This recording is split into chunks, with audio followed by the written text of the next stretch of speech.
Sébastien Coinon, j'anime Tech 45 toutes les semaines et je suis ravi de faire partie du label Orso Media.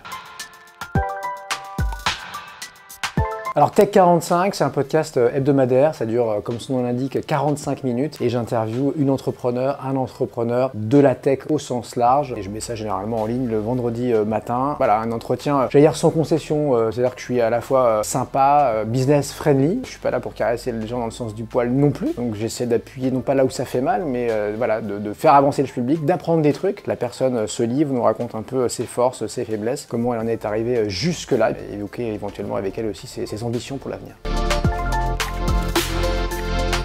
T45, c'est pour tout le monde, mais c'est vrai que la communauté, comme je me suis lancé l'été 2021, c'était d'abord des gens qui me connaissaient, qui m'avaient suivi dans ma vie d'avant sur BFM Business avec Tech & Co. Donc c'est des entrepreneurs, c'est des investisseurs, des gens qui accompagnent aussi toutes ces entreprises, ces belles entreprises, ou qui rêvent un jour d'y travailler.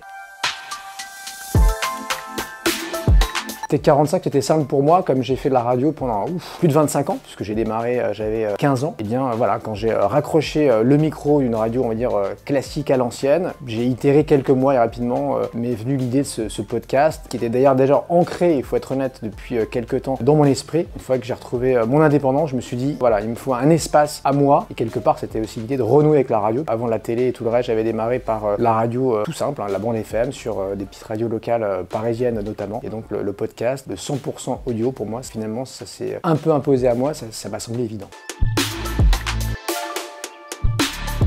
J'ai pas encore beaucoup d'épisodes à mon actif, j'en ai quelques dizaines, mais je me rappelle notamment d'un épisode avec Nicolas Julia, le fondateur de Sora, dans les NFT, la blockchain au sens large, lié au monde du sport et notamment au football. Fin août 2021, Nicolas me reçoit dans un coworking au cœur de Paris. D'ailleurs, ils étaient sur le point de déménager parce que ça commençait à prendre une ampleur considérable. Et en gros, il m'accueillait, il me recevait. On a fait le podcast sur même pas une heure, donc vraiment le temps de l'épisode. Et il était effectivement entre deux rendez-vous. Notamment, il commençait à embaucher des gens, à débaucher des gens, notamment qui venaient de belles startups américaines. Et je garde un très bon souvenir parce que voilà, c'était l'été, un de mes premiers épisodes. Et Nicolas, quelques jours après, annonçait officiellement le fait qu'il levait pas loin de 700 millions de dollars et devenait à l'époque la plus grosse licorne française. Et il signait à l'époque, parce que c'est plus vrai depuis, la plus grosse levée de la French Tech.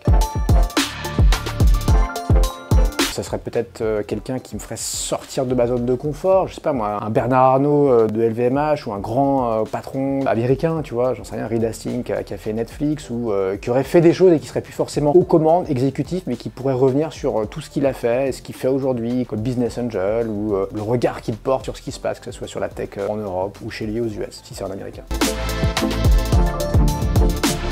Mes projets, c'est très concret puisque depuis quelques temps, en marge du podcast qui m'occupe 5-10% de mon temps, l'essentiel de ma semaine aujourd'hui, eh bien, je l'ai dédié à mes associés, mes partenaires de Teampact Ventures, un projet à destination justement des entrepreneurs, des start-upers, de la tech, encore une fois au sens large. On a mis au point une boîte à outils pour eux, donc c'est du réseau, c'est du soutien mental, soutien psychologique via des méthodes inspirées du sport de haut niveau et grâce aussi à des sportifs de haut niveau, et puis aussi du financement, une toolbox pour eux, pour les aider à accélérer, à scaler encore plus vite et à atteindre les meilleures places.